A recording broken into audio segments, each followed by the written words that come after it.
You think you're alone in your house, check the corners of your ceiling.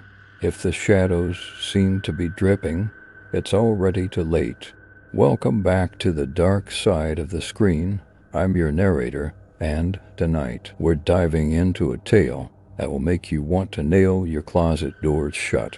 If you want to keep the nightmares coming, don't forget to subscribe and hit that bell if your fingers aren't shaking too hard.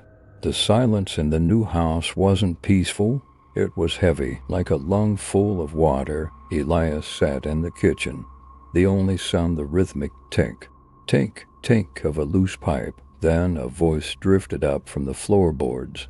Elias, is that you? It was his mother's voice. Soft, comforting, and dead for 6 years. He froze. The basement door, heavy oak and scarred with deep gouges he hadn't noticed during the walk-through, creaked open an inch. A smell like wet earth and old copper flooded the hallway. I found your old toy, honey, the voice whispered. Come see. Logic screamed at him to run, but grief is a powerful tether. He walked toward the dark rectangle of the doorway. He descended the stairs, each step groaning under his weight.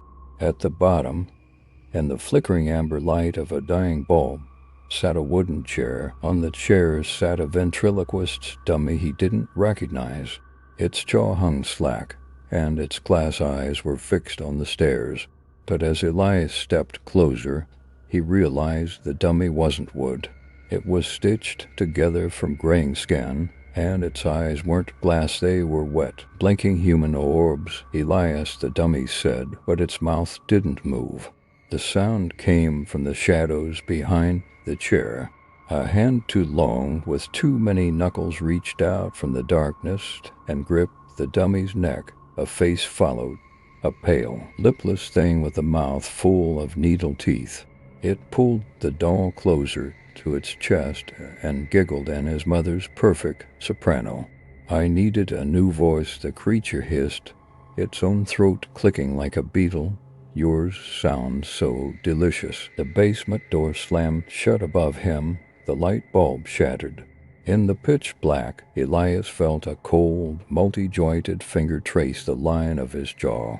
Next time you hear a familiar voice calling from another room, make sure you know exactly where everyone is. Sleep tight, if you can.